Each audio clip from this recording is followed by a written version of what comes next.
nunca nos dio la cara, y nunca supimos que, o sea, una vez mandó un video con unos ejercicios de abrir las piernas y no más, no Dos. preguntó de cada uno, en qué condiciones vivíamos, o sea, no se hizo un estudio del alumno y tampoco actividades que deberían ser dirigidas. Inclusive Eso hay es un, lo que yo voy. De acuerdo. la educación siempre debe ser dirigida y sobre todo para adultos mayores, que es la gran mayoría de estudiantes. Ahí es donde yo voy, don José Alfonso, porque es que yo trabajo también con adultos mayores y sé que al adulto mayor es un ejercicio, son ejercicios especiales, que se les tiene que hacer una ficha técnica, que se tiene que mirar qué enfermedades tienen, que se tiene que mirar qué cosas tienen, para así mismo llegar a hacer un proyecto de trabajo, ¿sí? Entonces, a eso es que yo me refiero. Aquí no hubo ni decir, vamos a explicar un calentamiento, vamos a explicar un ejercicio, cómo lo vamos a hacer de acuerdo a sus capacidades, de acuerdo al síndrome de enfermedad que tengan, porque es que todo eso se tiene que evaluar. Yo lo digo como, pues me considero una profesional en educación física y yo lo digo por eso. De acuerdo, en eso estamos de acuerdo. Entonces, lo que deben hacer al utilizar esta herramienta de la evaluación del docente es eso, ser muy específicos en colocar este tipo de comentarios, ¿sí? En relación a que ustedes sugieren que en la clase de educación física pues haya un acompañamiento mucho más cercano por parte del docente, que les explique cuáles son las actividades que se pueden hacer de acuerdo a las condiciones de cada persona por separado y, y que les dé realmente un instructivo y que las clases sean pues guiadas como ustedes necesitan que sean. Esto pues porque eso es lo que la universidad tiene que evaluar y tiene que buscar pues mejorar, ¿cierto? Entonces yo considero que es bueno utilizar esta herramienta. Todos, por favor, en la medida de lo posible, vamos a hacerlo. Ahora bien, otra cosa, yo necesito tener claridad del número de estudiantes que yo tengo que evaluar, ¿sí? Desafortunadamente, no en todas las clases estamos todos, ¿cierto? Pero yo necesito que todos estén inscritos en la plataforma. ¿Por qué? Que cada uno pueda entrar con su nombre, que cada uno pueda abrir el examen que yo les voy a dejar ahí, que lo puedan resolver. Y ese examen me va a decir a mí realmente quiénes tienen una nota y quiénes no. Obviamente quienes lo resuelvan son los que yo voy a poder calificar. Entonces es muy importante realizar esta actividad. Esta actividad va a quedar en la plataforma eh, por ahí a partir de las 10 o 11 de la mañana y va a quedar durante todo el día. Van a tener todo el día para abrir la actividad en el momento en que a ustedes se les facilite más. Va a estar hasta la medianoche de hoy. Es solamente un cuestionario de preguntas. No les voy a dejar un tiempo límite, digamos, corto. Les voy a habilitar 2 horas para que ustedes tengan chance de buscar sus mejores respuestas, que no vayan a, a perder como tal de pronto porque se aceleraron en contestar, ni mucho menos. ¿Sí? Doctor, disculpe, Sí, ¿qué señor. tipo de nota va a hacer usted? ¿Únicamente va a calificar el examen o va a tener en cuenta la asistencia, la Claro, participación? la participación, Nunca tomó lista, no la nunca tomó participación. lista. Sí, no, pero yo los tengo a todos acá. Es que aquí en mi pantalla, aquí están todos los nombres de los que asisten y yo tengo todas las clases grabadas, ¿cierto? Ah, bueno. Entonces, yo sé Ya usted quiénes han tiene estado evidencia de quién va y quién no va. exactamente todo el tiempo, obviamente. Y pues la parte de la participación es muy importante y también está clarísima. Sé quiénes son los que siempre participan. Hay unos que no sé si por problemas del internet o no les gusta aparecer en la cámara, no abren la cámara para que los podamos ver, conocer, ¿cierto? Sin embargo, esto es No, importante. Luis Carlos. Nosotros nos estamos, Ay, señora, por favor. nosotros nos estamos relacionando de esta manera virtual y, y esto es importante tener uno o sentir que primero lo están escuchando, que es importante lo que está diciendo, la gente está participando y verlos en las cámaras es, digamos que muy bueno para nosotros. ¿sí? Es una forma de hacernos saber que realmente hay un interés por lo que estamos haciendo. ¿De acuerdo? Entonces, ¿hoy qué vamos a hacer? Vamos a aprovechar el tiempo, no voy a dedicar la clase a hacerle solamente la evaluación, sino vamos a hacer rápidamente, a continuar con nuestro curso que habíamos iniciado de primeros auxilios, la parte básica de primeros auxilios, y una vez terminemos la clase, subimos a la plataforma las preguntas para que ustedes a partir de las 11 de la mañana o antes de repente puedan empezar a contestar. ¿Listo? Entonces vamos a hacer dos Sí, señor. actividades. Tenemos a continuación clase del servicio social hasta las 11:30. Eso, a partir del mediodía y hasta la medianoche, buscan ese espacio para contestar lo que yo les... ¿Listo? Bien, es importante que todos estén inscritos sí, en la plataforma, ¿no? Que todos hayan tenido acceso, que ustedes cuando entran han visto de pronto que yo he subido las clases en video, no sé si han visto en la plataforma, y esa es la única forma para poderlos calificar, ¿de acuerdo? Entonces hoy vamos a empezar de una vez con nuestro programa, vamos a compartirlo aquí con ustedes. Doctor Alexander, recuerde que tiene el alumno Rueda Alejandro, que él es de audición, ¿no? Gracias, sí señor. Vamos a ponerlo antes de terminar, lo ponemos al tanto de todo lo que tiene que realizar también. No se preocupen. Bueno, bien.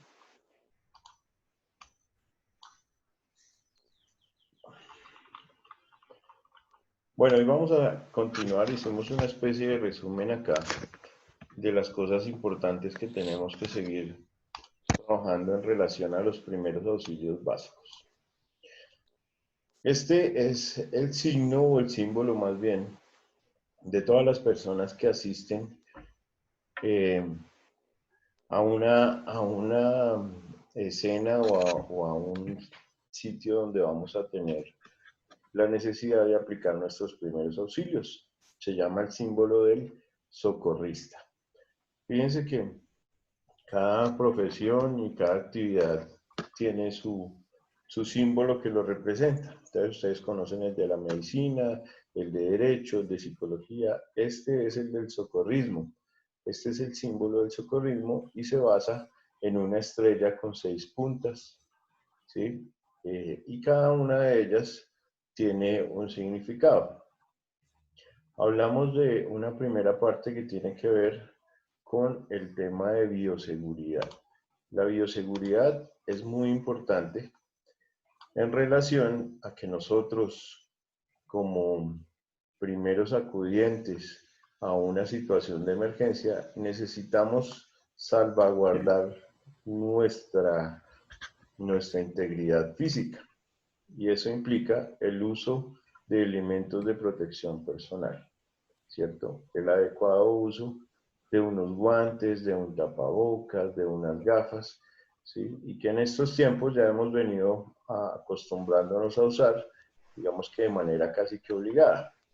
Pero para una persona que trabaja en salud o en socorrismo es obligatorio el uso de todos estos elementos de protección personal.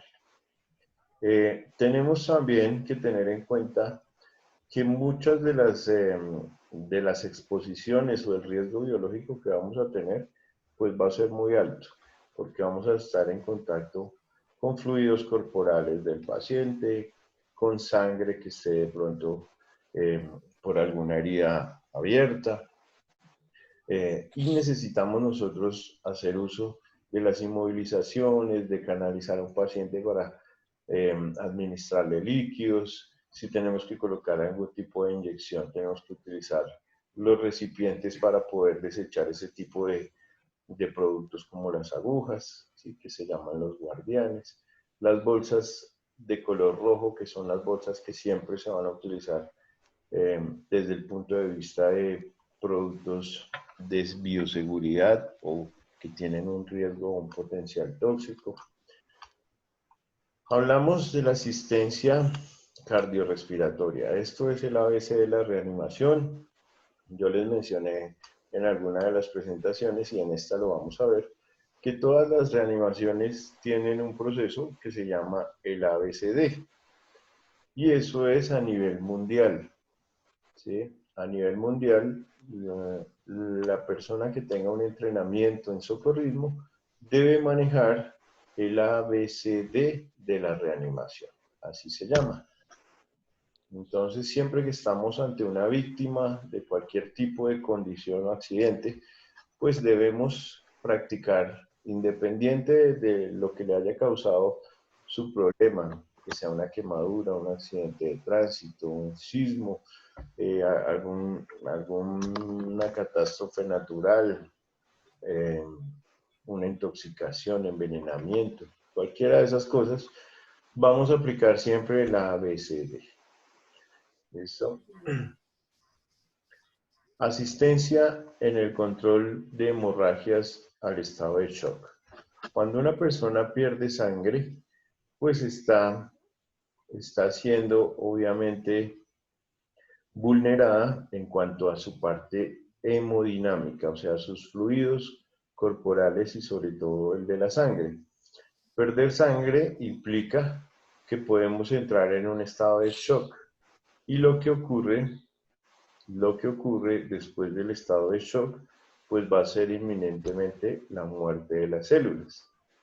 Todos me están escuchando bien, ¿verdad? Yo no pregunté si tenía un buen audio, un buen retorno.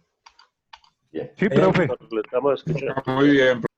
Hay unos momentos que hay interferencias, pero son pasables. Bueno, muchas gracias. Bien, entonces, estar ante una hemorragia, el manejo de las hemorragias es algo muy importante. Uno no sabe cuándo o en qué oportunidad tenga que aplicar como una medida de emergencia estas maniobras de primeros auxilios. Entonces, las hemorragias, ustedes siempre van a saber que perder sangre es algo complejo para la salud.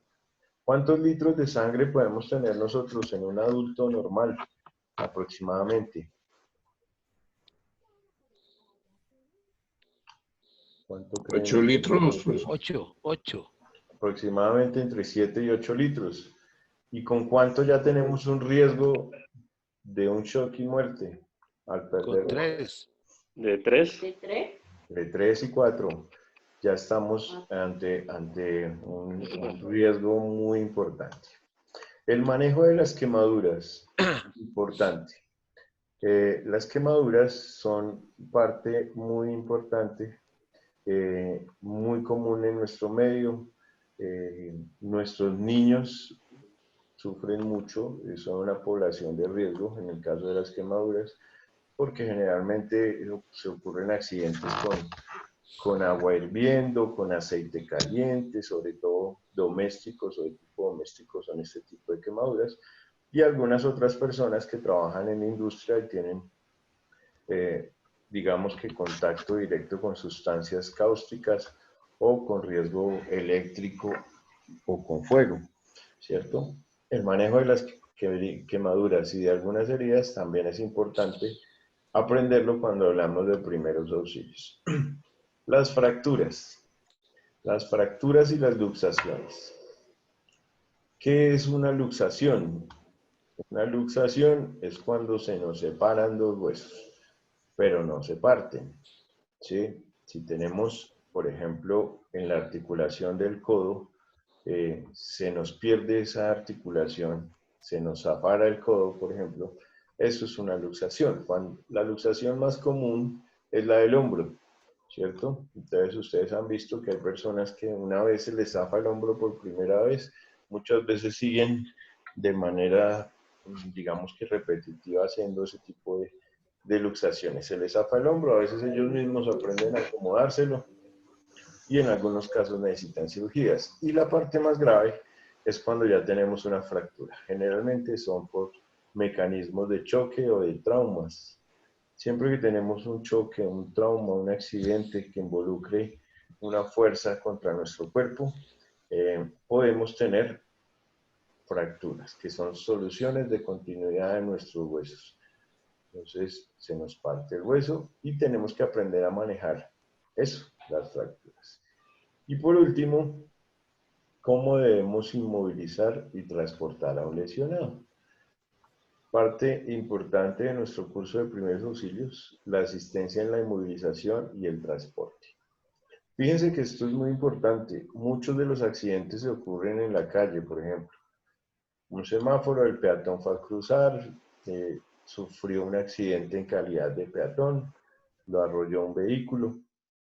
Y esa persona depende de quién le va a brindar su asistencia a manera de primeros auxilios. ¿Sí? Este tipo de inmovilizaciones, la inmovilización cervical a nivel de la columna cervical en el cuello, es muy importante para poder salvaguardar al paciente de una lesión peor y prevenirle de una cuadriplegia o una paraplegia, que es la pérdida de la sensación y la movilidad en las extremidades inferiores o superiores, ¿cierto? Las inmovilizaciones entonces son importantes y se necesitan de cierto equipo diseñado para este fin y también de un personal específico. ¿Sí? A veces en cuanto a número de personas que deberían acudir a una inmovilización. Bueno, preguntas hasta aquí. Bien. Edo, ¿qué elementos se deben tener en un botiquín? Sí, el botiquín hace parte importante de cuando hablamos de primeros auxilios y existen unos elementos propios de cada botiquín, independiente de si es del personal que socorre, si es el botiquín de una empresa o el botiquín que tenemos en el auto. Ese lo tenemos aquí adelante en nuestra presentación. Entonces, una vez lleguemos ahí, enumeramos cada uno de esos elementos importantes. ¿Te parece? Gracias. Listo, Doc. Bien, perfecto.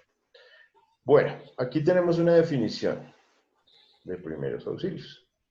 Entonces, vamos a decir que son esos cuidados inmediatos, adecuados y provisionales prestados a las personas accidentadas o con enfermedad. Cuidados inmediatos. La importancia. Entonces, sería conveniente que el mayor número posible de personas adquiera nociones de primeros auxilios básicos. ¿Sí? Los primeros auxilios básicos, pues pueden ser, digamos, o deberían ser socializados en la mayoría de las personas. Mientras más personas sepan de primeros auxilios, pues digamos que sería lo ideal porque pues nadie está exento de sufrir un accidente.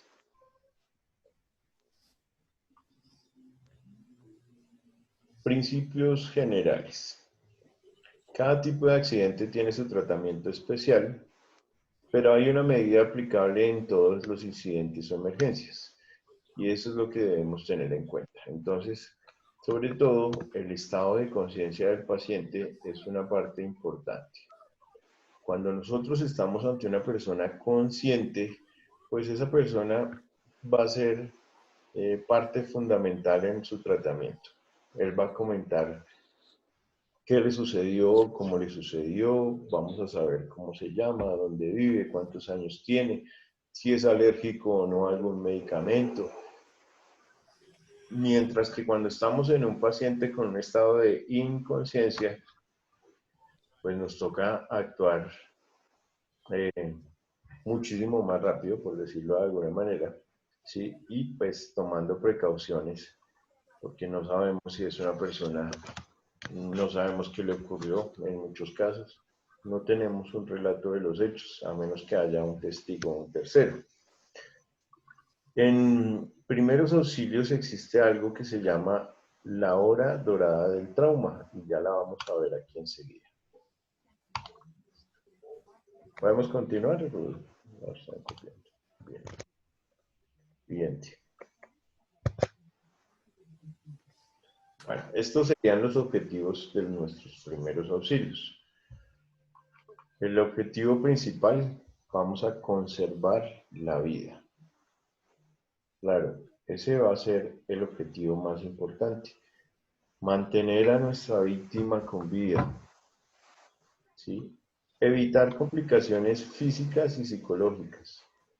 Ayudar a su recuperación y asegurar el traslado de accidentados a un centro asistencial.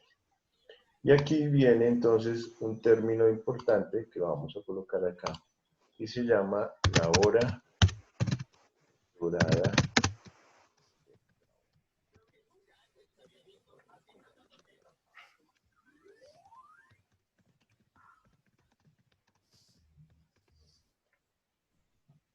La hora dorada del trauma. Bien.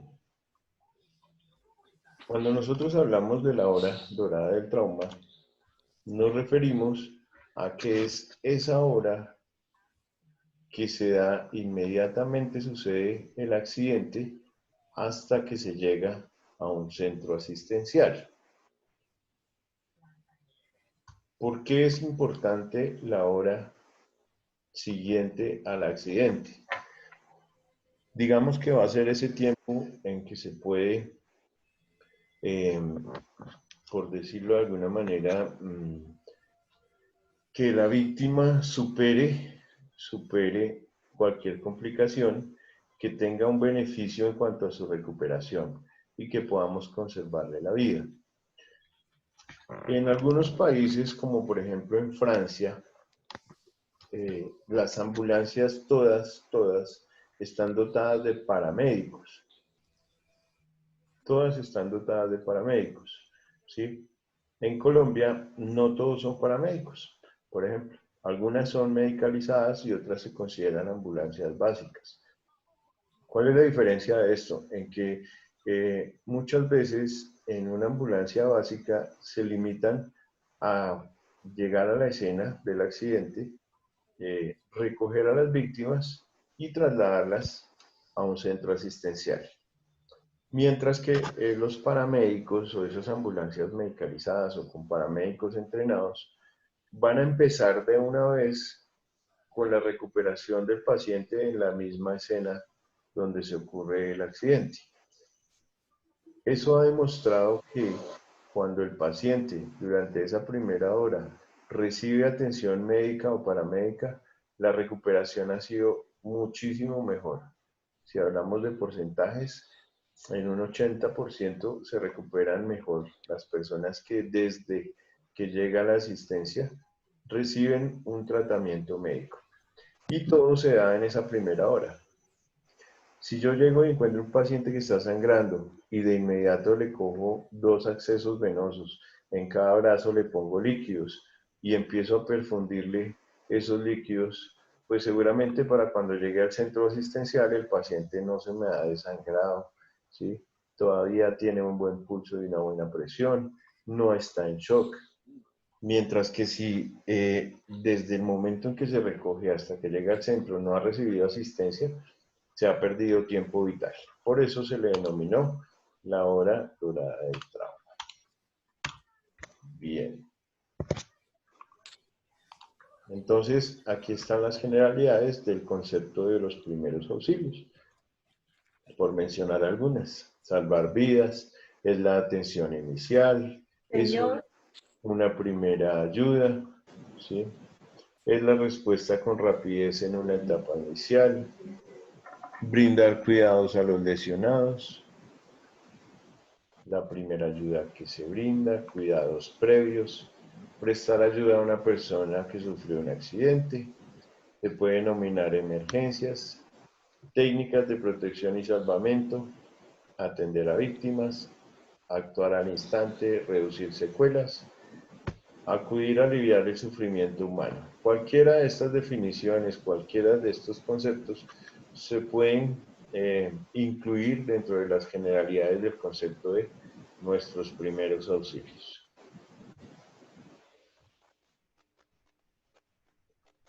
¿Alguno de ustedes ha hecho parte del grupo de socorristas o de brigadistas de su empresa? Buenos días, doctor, ¿cómo está? Mi Buenos nombre es días. Benjamín Herrera González. Yo soy socorrista de la Defensa Muy bien, Benjamín. Casi no se te escucha, pero bueno, gracias. Y entonces, tener la oportunidad de, vamos a cerrar algunos micrófonos. Es del señor Benjamín, es del ruido. Claro, listo. Bien, Benjamín, gracias. Entonces, ¿por qué hacía la pregunta? Porque es bueno tener quien nos comente que realmente hay que aprender sobre las actividades que debe tener un socorrista a manera de manejo de primeros auxilios, ¿sí? Y que este tipo de cursos son súper importantes. Ustedes han estado en simulacros de sismos, ¿cierto? Han estado de pronto los que han asistido a estos talleres de brigadistas, han aprendido algo de primeros auxilios y van a saber siempre que este tipo de cursos o de conocimientos son primordiales. ¿Cuáles son esas normas generales ante un accidente? Ante un accidente que requiera hacer primeros auxilios, todo auxiliador debe recordar las siguientes normas. Estas son normas, entonces es importante conocerlas. Solamente vamos a actuar si sabemos lo que vamos a hacer. Si nosotros tenemos seguridad de qué es lo que vamos a hacer, vamos a actuar. De lo contrario, no podemos improvisar. Aunque uno tenga la mejor intención, la mejor disposición para ayudarle a una persona, vamos a actuar con seguridad de lo que vamos a hacer. Solamente si tenemos la seguridad, actuamos. De lo contrario, no. Tenemos que conservar la tranquilidad para poder actuar con serenidad y con rapidez, ¿sí? Si nosotros estamos intranquilos, tensos, ¿sí? O en shock, nervioso porque estamos enfrente de una situación, pues seguramente no vamos a actuar de una manera adecuada tampoco. Siempre tenemos que mantenernos junto a la víctima. Nosotros vamos a ser como el apoyo que ella va a recibir. Una víctima siempre se va a sentir indefensa, va a estar así como en esa condición de indefensión, va a estar vulnerable. Y nosotros somos ese apoyo donde nosotros le vamos a decir, tranquila, va a estar bien, ¿sí? No se preocupe, aquí estoy para ayudarla, no lo voy a dejar solo o sola, ¿sí? Todo ese tipo de circunstancias, de hablar, de mantenernos al lado de la víctima, pues van a ir en beneficio de nuestro paciente. Efectuar un nuevo examen de la víctima para descubrir lesiones distintas. Lo primero que vamos a hacer es el ABCD, que ya vamos a ver qué es, y a partir de ahí vamos a seguir revisando que no se nos haya pasado nada y que no vayamos a tener alguna lesión diferente. Doctor, hablan mucho, o sea, dentro de los accidentes con trauma severo se presenta mucho en motociclistas, ¿verdad? Esos motociclistas por lo general siempre caen al suelo y algunos botan el casco, otros quedan con el casco puesto. ¿Qué tan recomendable es en el momento del accidente quitarle el casco al motociclista o es preferible dejárselo colocado? Muy buena pregunta. La norma dice que el casco se le debe dejar puesto hasta que esté en un centro asistencial, ¿sí? El retirar el casco puede ir en contra de nuestra víctima, porque pues si tiene un trauma severo a nivel craneal, puede llegar a tener hasta una exposición, ¿sí? Del encéfalo, del contenido encefálico, o puede tener una fractura grave. Entonces el quitar el casco no es recomendable nunca. Solamente cuando ya se encuentre en el sitio de la atención médica se puede retirar porque se van a tomar las medidas que haya necesidad por parte del personal asistencial. Si es necesario llevarlo a cirugía de una vez, todo ese tipo de cosas que van a ir en favor del paciente. Mientras que si uno retira el casco de la víctima y tenemos una lesión grave, es probable que no alcance a llegar a un centro de salud por el riesgo de muerte. Muy bien. Bueno, esto ya lo había mencionado, no me voy a detener en esto, ya todos conocemos lo que es nuestros elementos de protección y bioseguridad. y cómo se deben rotular y desechar nuestros elementos de riesgo. La bolsa roja siempre va a ser el indicativo de que son sustancias tóxicas o posibles con riesgo biológico.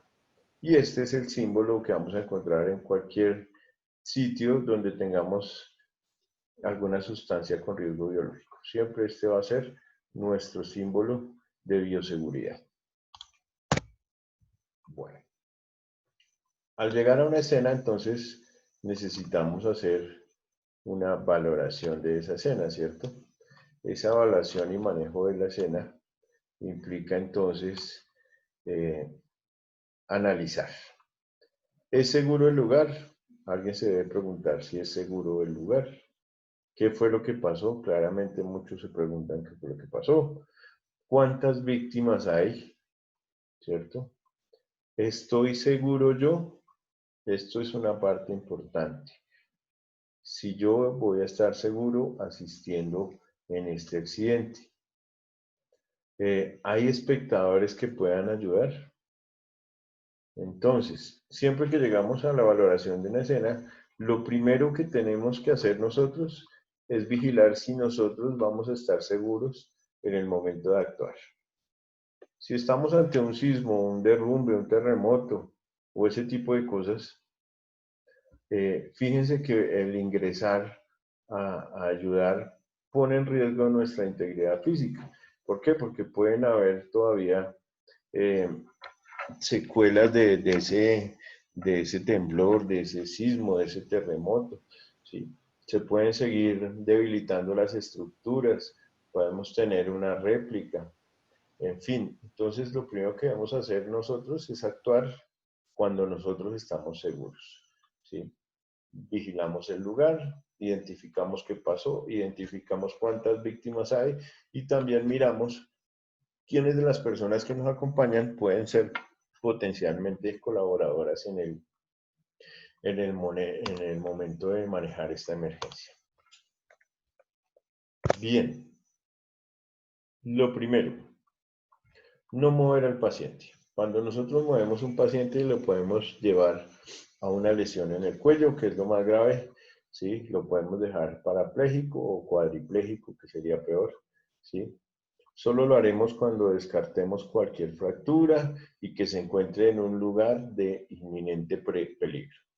Si estamos ante un paciente que está en una situación o en un sitio donde todavía corre riesgo porque hay un incendio, porque hay un derrumbe, pues claramente tenemos que moverlo. Esa es una excepción a la regla. Otra, si ya sabemos que el paciente, ya lo hemos valorado, no tiene ninguna fractura grave, podemos inmovilizarlo, pues también lo vamos a mover. Solamente hasta ese momento, antes no. El socorrista no debe exponer su vida para salvarla del accidentado. Entonces, esa es otra regla general y lo acabé de mencionar en la imagen anterior. Si nosotros estamos a salvo, podemos actuar. De lo contrario, nosotros no podemos exponer nuestra vida. Tenemos que resolver la emergencia y no volvernos parte de ella. Si descartamos cualquier lesión, cualquier fractura, vamos a colocar al paciente en una posición de seguridad. ¿Cuál es la posición de seguridad? Es una posición boca abajo, como de medio lado, para evitar que él se vaya a ahogar con la presencia de vómito. Muchos pacientes vomitan y el vómito les puede generar que ese vómito se vaya hacia los pulmones y hagan una broncoaspiración. Entonces, el paciente se va a ahogar con su propio vómito. Por eso, cuando ya hemos descartado fracturas y otras cosas, vamos a colocar al paciente en esa posición de seguridad. Nunca darle de beber ni de comer a una víctima, porque es probable que pueda requerir algún manejo en cirugía y el anestesiólogo, para poderle dar anestesia a un paciente general, requiere de que tenga su estómago vacío durante por lo menos 6 horas como mínimo. Entonces no le podemos dar ni de beber ni de comer. Bien. Aquí entonces vamos a hablar de las valoraciones primarias y secundarias. En la valoración primaria es donde entra el A, B, C, D, E de la asistencia primaria. Esto es lo que hace o lo que se debe hacer ante cuando acudimos a nuestros primeros auxilios.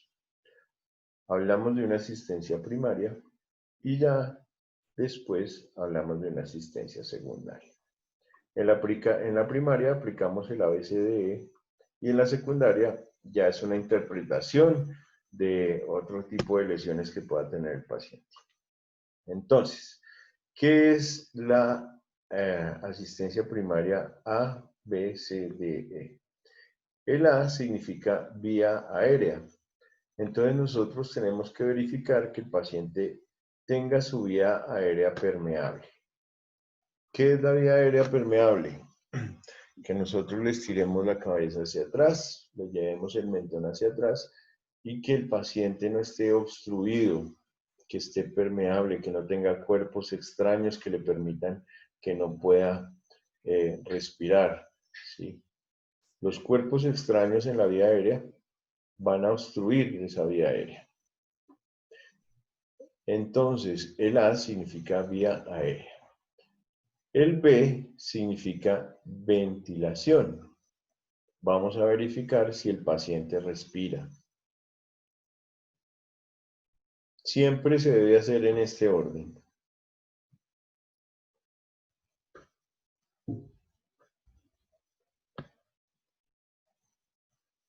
El C significa valoración circulatoria.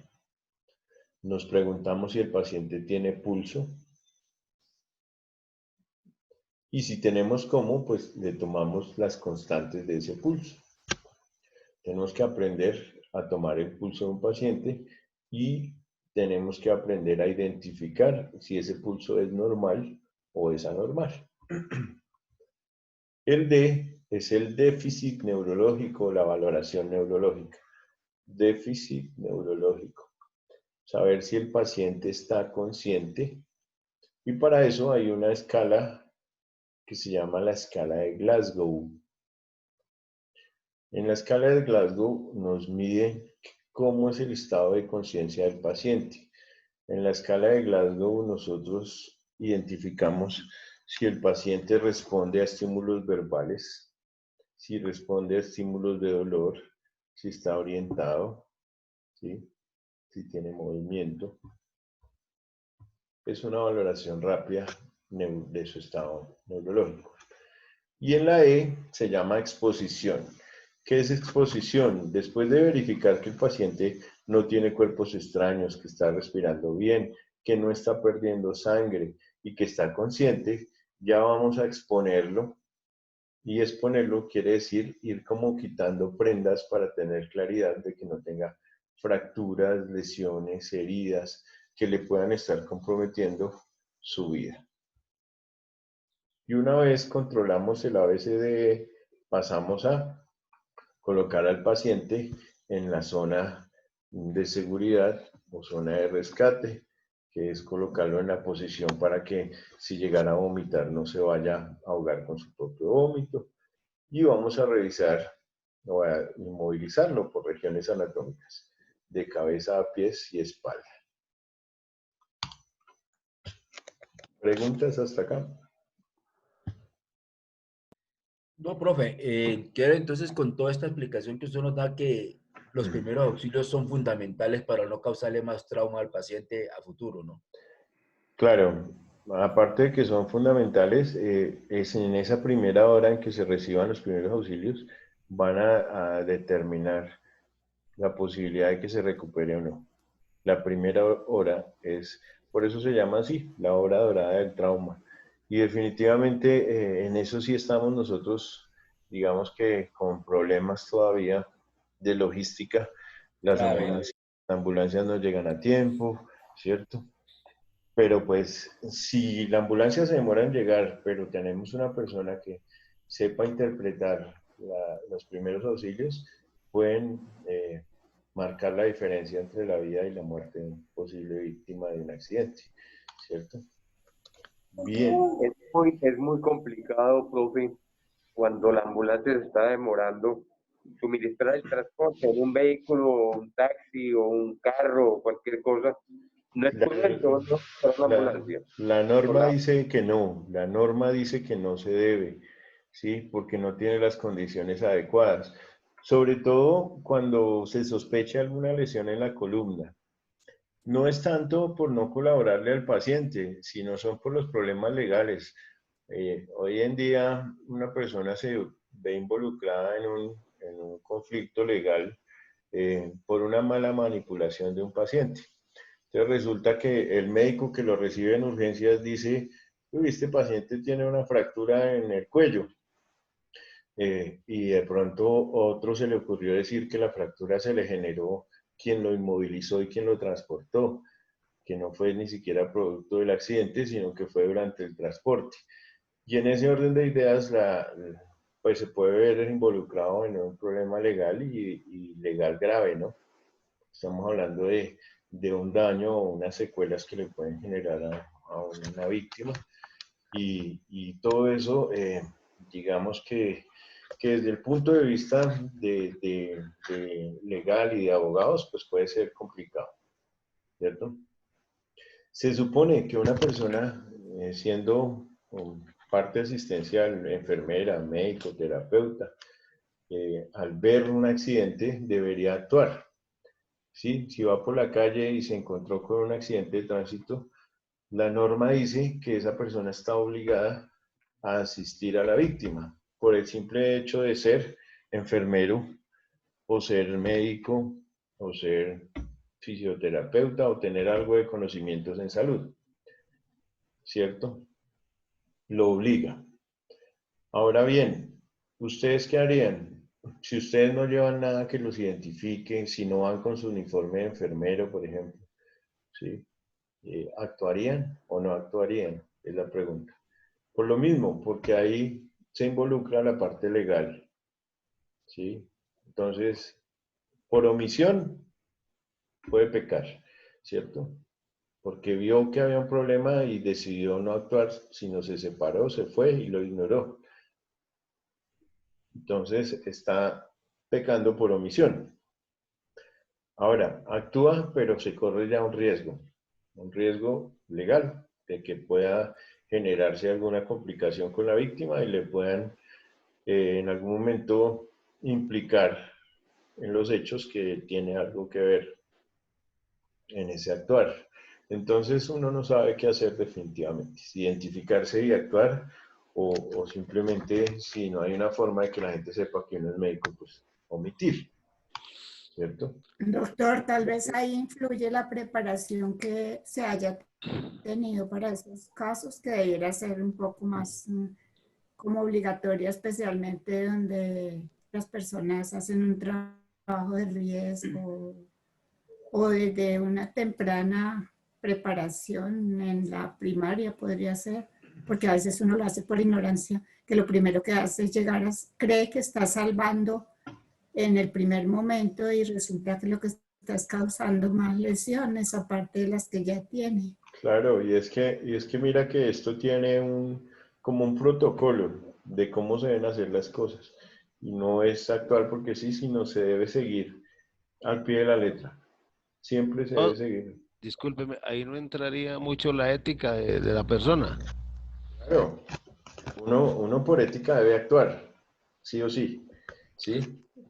Pero Claro que sí, en nuestra sociedad, pues una cuestión es la ética y otra cosa es yo me veo involucrado en un problema, ¿sí o no?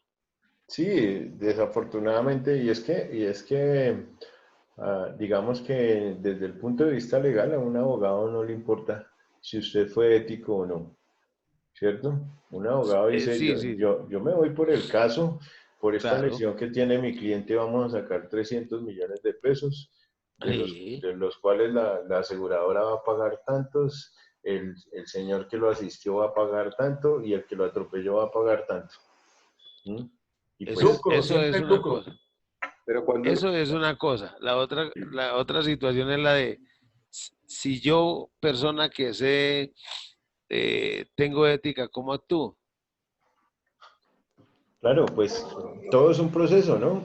Eso no quiere decir que el hecho de que uno se vea involucrado en una parte o en un problema legal, eso no quiere decir que uno tenga las de perder o que uno no haya actuado con ética y de buena manera, ¿sí? Pero pues todo es un proceso y en ese debido proceso uno tiene que entrar a Cuando uno está demostrar, dentro de un grupo scout, uno debe entrar a demostrar eso, ¿cierto, José?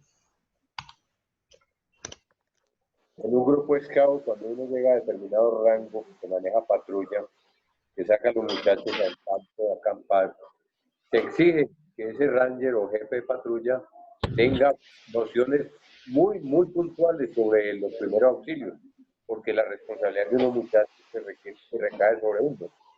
El hecho de que uno pertenezca o haya pertenecido a ese grupo scout no lo capacita a uno para en un momento determinado intervenir en un accidente. O sea, sin tener que al uniforme. Claro, no. Digamos que si tú sabes lo que estás haciendo, tienes el conocimiento previo de lo que estás haciendo, claramente puedes asistir porque mm, los socorristas no tienen que ser necesariamente médicos ni enfermeros, ni mucho menos, sino son eso, socorristas que han recibido o que tienen un entrenamiento de primeros auxilios, ¿sí? Y ellos obviamente van a poder actuar en cualquier circunstancia de emergencia porque tienen el conocimiento, ¿sí? Eso sí tiene que quedar claro. Por eso en cada empresa hay un grupo de brigadistas y a nadie le exigen ni ser enfermero ni ser médico para hacer parte de esos grupos de brigadistas. Bueno, ¿qué es lo primero que debe hacer uno ante un accidente? ¿Quién me dice? Lo primero creo que es llegar al sitio del accidente y hacer una evaluación, como dijo usted, que es lo primordial, ¿no? Sí. Y lo primero, antes de meter mano, lo primero que uno hace es pedir ayuda. Pero Pedir ayuda. ¿Sí? y tratar como de que la gente no se haga muy encima del accidentado, ¿no? Sí, son varias cosas que hay que tener en cuenta, pero eso de pedir ayuda implica de que, bueno, vamos a llamar a la línea 123 en este caso, manden la ambulancia, manden los bomberos, lo que sea necesario, pero ya una vez nosotros sabemos que hemos hecho este paso de pedir ayuda, pues empezamos a actuar porque sabemos que la ayuda va a venir en camino, ¿sí? Entonces, evaluar la seguridad del escenario donde nosotros vamos a entrar, porque como les digo, no podemos correr riesgo, nuestra integridad física va primero. No podemos convertirnos en parte del problema, sino tenemos que ser parte de la solución. Activar ese sistema de alarma que es pedir ayuda, llamar al 123 o a los bomberos, al 112, la policía. Primeros auxilios adecuados, hay que saber inmovilizar al paciente y manejarle su ABCD, su valoración primaria y secundaria, y que el traslado también sea de manera adecuada. No podemos llevarlos en carros particulares, no. Muchas veces se hace, claro, ¿cierto? Si ustedes tienen un niño en casa y el niño convulsiona por fiebre, ¿sí? ¿Qué hacen ustedes? Salir corriendo con el niño y lo primero que encuentren subarlo.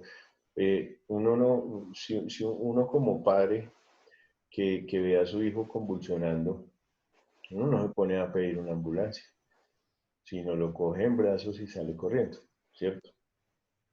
Digamos que esos son como actuares propios o instintivos más bien, propios del ser humano, ¿sí? Entonces, pues ahí la norma no aplicaría al 100%, pero lo ideal es que los traslados sean adecuados, obviamente. Eh, la ley dice que en los eventos grandes, masivos, por ejemplo, el camping, parte de recreación, se debe de haber un cuerpo de primeros auxilios y una ambulancia. Cierto. Generalmente en los parques donde practicamos deporte, donde vamos a correr, no hay esos servicios. Generalmente debería de existir una ambulancia en cada parque y un grupo de asistencia médica, pero no lo hay. Yo lo digo porque yo practicaba en el Parque El Tunal con mis chicos. Y un día un chico se cayó por estar haciendo una jugadita ahí boba, se le zafó el codo. Sí. Y pues, ¿qué me tocó hacer? Porque como nosotros por precaución tenemos que tener los elementos de bioseguridad, o sea, dentro del botiquín. Por eso era que le preguntaba qué es droga, medicamentos no se puede tener, porque no se les puede aplicar. Cierto. Entonces lo único que tenemos nosotros ahí es un cuello ortopédico, Unas una vendas. camilla, unas vendas y una camilla, porque eso sí hay que hacer. Entonces lo único que yo hice fue mirar lo que su merced dijo, qué fracturas tenía. Pues yo tomé cursos de primeros auxilios en la Cruz Roja, ¿no? Sí. Pero entonces mirar que el chico, que cuando le vi que tenía la fractura en el brazo, pues ya acomodarle el brazo, subirlo a la camilla y me tocó llevarlo en un Inmovilizarlo, carro. sí. Y me tocó llevarlo en un carro. Sí, bueno, pues digamos que como te decía ahorita, toda regla tiene su excepción y cuando uno es consciente de que la lesión no va más allá, de que uno sabe cómo fue el mecanismo del trauma, uno estaba ahí, uno sabe que el paciente en ese momento solamente involucra una fractura de una extremidad, entonces uno dice, pues yo tomo el riesgo y lo llevo así, claro. ¿Por qué? Porque va a acelerar el proceso, va a tener una atención más rápida, ¿sí? Pero cuando uno llega a otro tipo de escenarios, pues no debería hacerlo, porque desconoce si el paciente puede tener alguna lesión mucho más importante. Esto de la inmovilización está mucho más, digamos que en razón a la columna, sobre todo. Hay que proteger ese sistema nervioso central. Y en el caso de la columna vertebral, pues ahí tenemos nuestra médula espinal. Entonces, es importante. Eso también depende del accidente que tenga la persona, lo puede uno trasladar, ¿cierto, doctor? Claro, Uno le ve Nubia. que depende del accidente, lo traslada uno rápido en un carro. Sí, a eso me refería, o sea, cuando en el caso que nos comentaba ahorita Floralba, ella dice, no, yo estaba ahí, yo vi cómo sucedió, claramente me di cuenta que solo tenía una lesión en el brazo, pues le brindé sus primeros auxilios, le inmovilicé el brazo y lo trasladé, ¿sí? Dependiendo de las circunstancias, pues uno toma decisiones, pero hay otros escenarios en los cuales uno no podría hacerlo, sino debe seguir el protocolo. Bien. Vamos a continuar entonces con esa valoración primaria rápidamente. Siempre que se ponga en amenaza la vida, entonces tenemos que actuar. ABC, vías aéreas, respiración y circulación. ¿Sí? Las vías aéreas Doctor, sí me sigue. hay una dificultad cuando se presenta el ahogamiento, porque se comió algo que no pasó, y entonces cuando uno ve que el paciente va llegando a ese estado amoratado y que se han hecho todos los intentos para que arroje el objeto causa la obstrucción, cuando uno vaya a hacer la traqueotomía, o sea, porque yo sé que es algo sencillo, pero y bien dirigido se puede hacer. Eso usted nos puede indicar más o menos cómo se puede hacer, porque hay casos extremos en los que hay que actuar de inmediato. Sí, claro, se puede hacer, pero no es tan sencillo como uno creería, José. No es tan sencillo, no es tan así.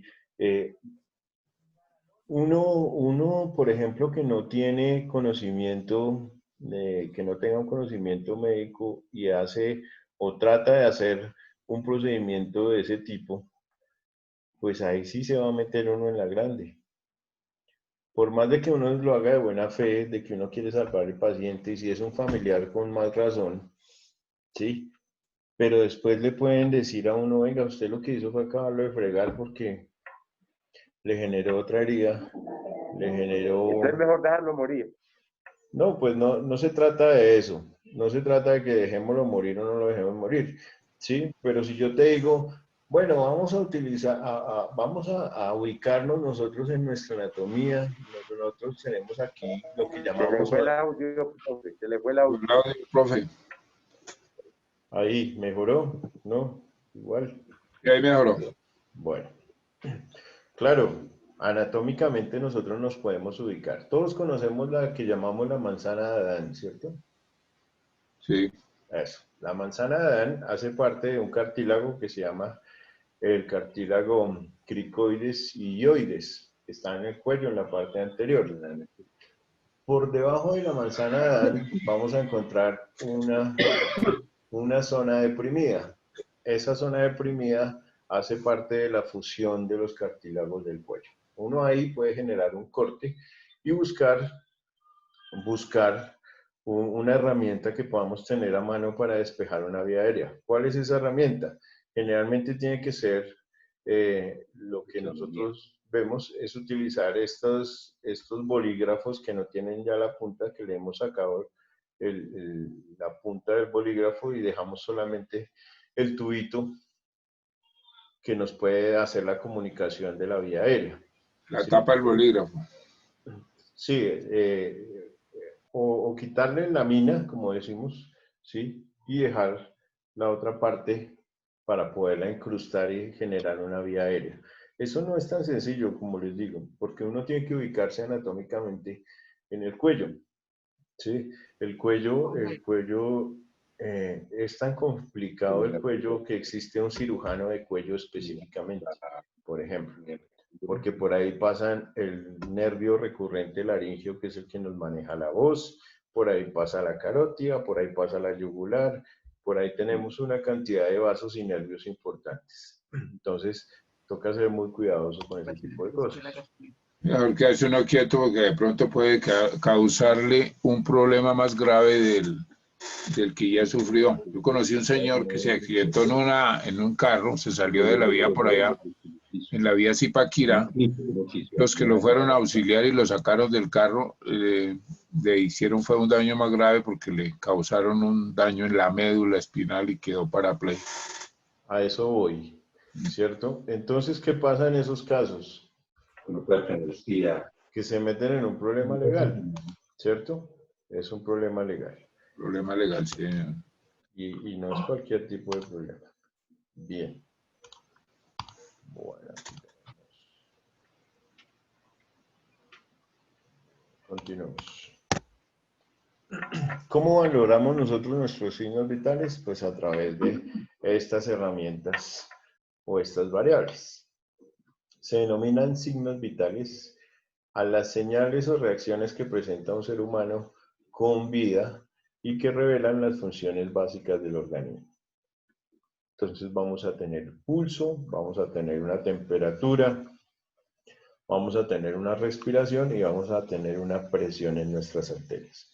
Estas 4 variables son las que denominamos nosotros signos vitales. ¿Cómo aprendemos nosotros a valorar los signos vitales? Entonces, por separado, nosotros vamos a tener que hablar de cada uno de ellos y saber y poder discriminar qué es normal y qué es anormal. ¿Listo? Entonces, los 4 signos vitales o las 4 variables que tenemos nosotros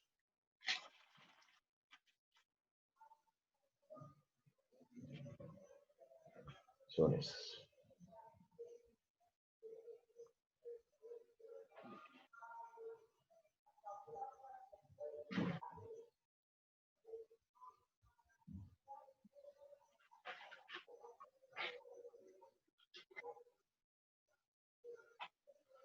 Siguiente.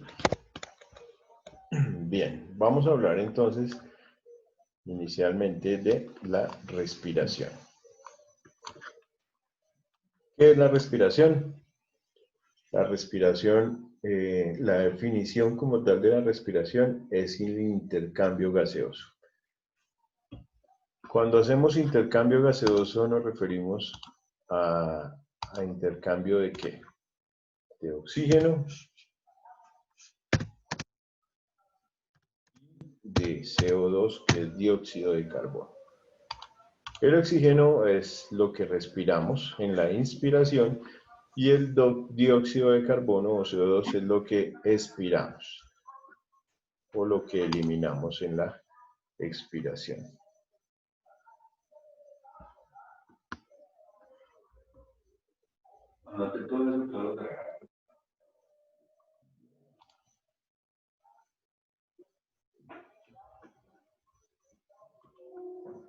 Bueno, aquí por el chat me hacen unas preguntas que pues voy a resolverlas en un momento apenas para no salirnos mucho del tema. Preguntas de casuística o casos clínicos, entonces ya los resolvemos en un momento. Entonces, siempre que hablamos de respiración es respirar oxígeno y eliminar CO2.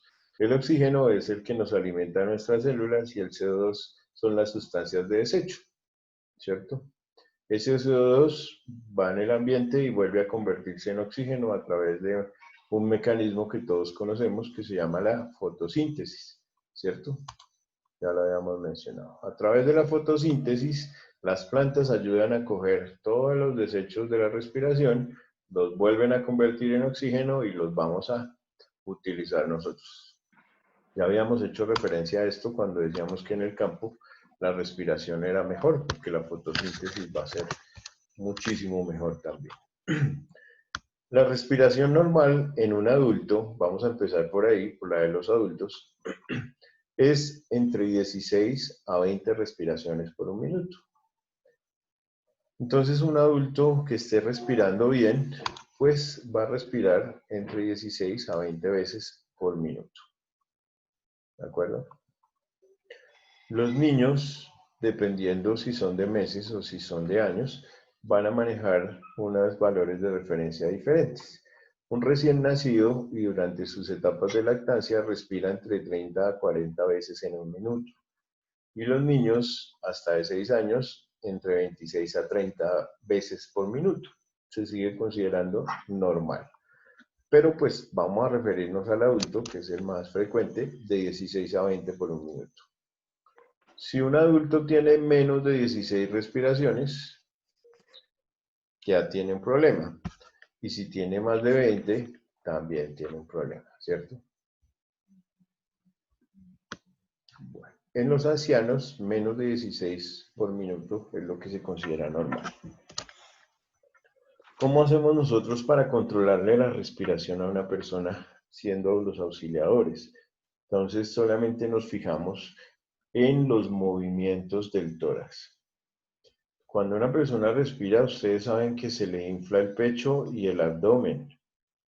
Ese movimiento de tomar ese aire y botarlo es una respiración y solamente con nuestra visión podemos valorar y controlar la respiración de un paciente. Entonces ya vamos a saber cuántas respiraciones puede hacer en un minuto.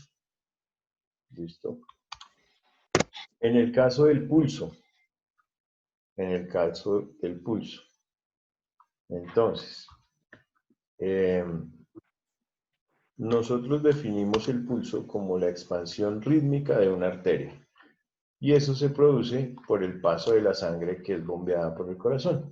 Entonces, cada que nuestro corazón hace una contracción o un bombeo, pues se va a ver reflejado en nuestras arterias más importantes, porque ahí va a pasar la onda que genera ese bombeo de sangre. En los adultos, aquí digamos que sí hay un poco de diferencia. Se considera normal que un adulto tenga entre 60 a 100 latidos por minuto. Entre 60 a 100 latidos por minuto es lo que consideramos nosotros normal. Entonces ese pulso lo podemos tomar radial, que es el que tomamos aquí a nivel de la muñeca. Puede ser braquial, que es el que tomamos aquí en el sitio de flexión del codo. Y puede ser carotidio, que es el que tomamos nosotros en el cuello. Dime, José, ¿me decías algo, Carlos? ¿Quién hablaba, no? Bueno, entonces, el pulso radial. ¿Cómo sabemos cuál es el radio y cuál es el cúbito aquí en el brazo, por ejemplo? ¿Cómo podemos identificarlo? Nosotros en el antebrazo tenemos dos huesos que se llama el cúbito y el radio, ¿cierto? Los hemos escuchado. El cúbito y el radio son esos huesos de la anatomía del antebrazo. El radio el radio, entonces siempre va a ser el que esté en la línea del dedo gordo de nuestra mano. Bueno, entonces si nosotros ponemos nuestro dedo gordo como punto de referencia, vamos a decir que el dedo gordo es la antena de nuestro radio. ¿Listo? Entonces el dedo gordo se continúa con el hueso del radio, o sea que ahí mismo es donde vamos a encontrar nosotros el pulso radial. El pulso radial se continúa o se toma o se siente a través del dedo gordo de la mano. El dedo gordo es, le llamamos nosotros, le decimos que es como la antena del radio. Y ese es un punto de referencia anatómico para identificarlo. ¿De acuerdo? Bien. En el caso del brazo, pues ese sí es más fácil, es esa pulsación que sentimos sobre esa arteria, ¿cierto? Nosotros nos ponemos los dos dedos así como lo muestra la imagen y ahí vamos a sentir las pulsaciones de nuestro corazón.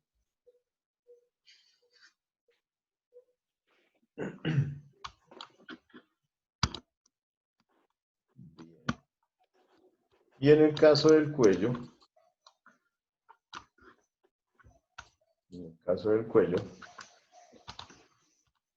pues entre este músculo que baja, que se llama el esternocleidomastoideo, sobre la línea media del cuerpo se hace un triángulo y en ese espacio donde se forma ese ángulo del triángulo es donde vamos a palpar nuestro pulso carotídeo. Fíjense esta imagen, vamos a aprovechar esta imagen para ver este cartílago tiroides que tenemos acá, que es el que forma la manzana de Adán.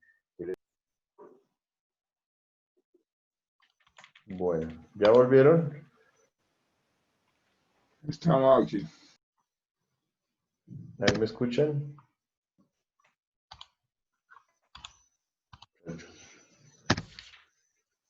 Ahí me están escuchando, espérenme un segundito. Porque me sacó el internet de acá. Ahí estamos en la pantalla nuevamente todos. Ahí está bien. Lo estamos viendo. No sé por qué está molestando tanto el internet hoy. Profe, perdóneme, se me fue el internet. Bueno, pero ¿ya volvieron? Sí, ya volví. Ya volvió en sí. Bueno, entonces, yo les mencionaba, entonces, aquí sobre esta imagen del cuello, vamos a irnos aquí a la imagen del cuello. Fíjense que en la imagen se alcanza a ver la manzana de Adán, que es ese cartílago tiroides, que detrás de él es donde se aloja la glándula tiroidea, ¿cierto? Sí, que es muy común, ustedes han escuchado de la tiroides, que a veces molesta. Debajo de él vamos a ver una serie de anillos. Esos anillos son los que forman la vía aérea. Si nosotros logramos una comunicación entre la vía aérea y el exterior a través de un conducto, pues vamos a habilitar la vía aérea claramente. Pero hay que saberlo hacer.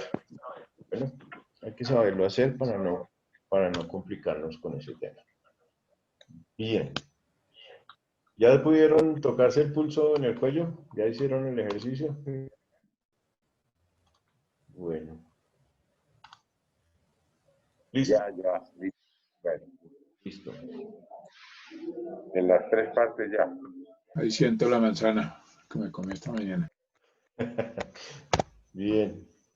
La temperatura, bueno, para la temperatura sí o sí, pues vamos a necesitar nuestro termómetro, ¿cierto? Sin embargo,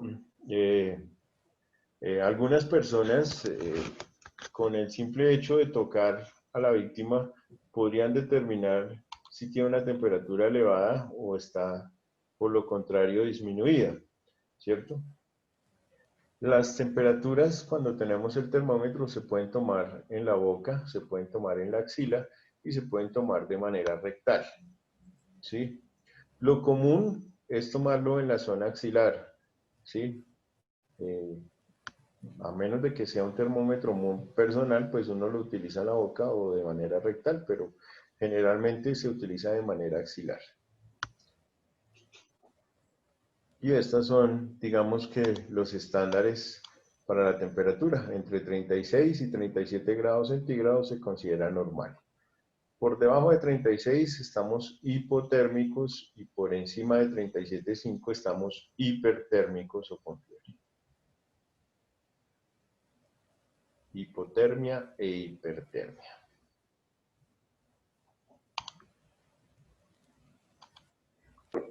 Doctor, también depende del tipo de termómetro, porque aquí, por ejemplo, en el hogar utilizan ese que parece un revólver, ya, Sí. y apuntan en la oreja, y por lo general sale 35,2, 35,5, es muy difícil el 36. Eso no depende del termómetro también. Realmente debe haber un problema con el aparato. ¿Por qué? Porque las temperaturas consideradas normales en el cuerpo son de 36 a 37,5. Si nuestro aparato no está marcando eso, hay algún problema técnico. Estamos calibrar. Toca revisarlo. Y en ese orden de ideas, pues conseguimos el de mercurio de la farmacia o el digital y hacemos la comparación, pero seguramente hay algún problema con el aparato. Bien. La presión arterial, bueno, pues esa sí depende de que el personal que asista pues tenga los medios para poder hacer esta valoración. O sea, necesitamos del aparato de tomar la presión, que se llama un tensiómetro, ¿cierto? Y ese tensiómetro nos va a mostrar las presiones que ejerce la sangre al interior de nuestras arterias. Eso pues se mide con nuestro aparatico, obviamente por una persona que tenga el entrenamiento para tomar estas tensiones. Ahora también tenemos tensiómetros digitales, ¿cierto? Muchos de ustedes tendrán en la casa su tensiómetro digital. Siempre recomiendo cuando tengamos un termómetro digital que utilicemos el que se utiliza acá en el brazo, ¿sí? El de la muñeca no es tan confiable, ¿sí? Es mejor el que se utiliza aquí en el brazo, como lo muestra la imagen. Y hay unos que se utilizan como pulso aquí como un reloj aquí en la muñeca. Sirve, sí, yo no digo que no sirva, pero sigue siendo más confiable este. ¿Listo? Bueno. Cuando una persona pierde sangre, porque tiene una hemorragia, esta presión se baja. ¿Sí? Simplemente es algo normal, física normal. Si nosotros nos empezamos a desocupar porque tenemos una herida y la sangre se está perdiendo, pues la presión de la arteria baja y el latido del corazón se aumenta, porque el corazón necesita bombear sangre a todos los tejidos, va a aumentar su frecuencia y la presión se va disminuyendo porque está perdiendo su contenido. Entonces, tensión baja más taquicardia, eso es un shock por hemorragia. Hay personas que sangran de manera interna. Nosotros no vemos el sangrado porque no tiene una herida en la piel, no se le ve que esté sangrando por ningún lado, pero resulta que tuvo un trauma cerrado y al interior de su abdomen puede estar sangrando el riñón, el vaso o algún órgano visceral. Y estos serían como las herramientas que nos mostrarían a nosotros que el paciente está perdiendo sangre, los signos vitales. Y a partir de ellos, nosotros hacemos... Hubo sonido, profesor. Ahí estamos con sonido.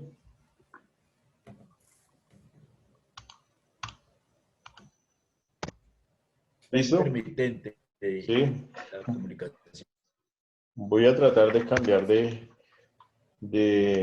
internet a ver si puedo. Me voy a conectar a otra fuente. Denme un segundito, por favor.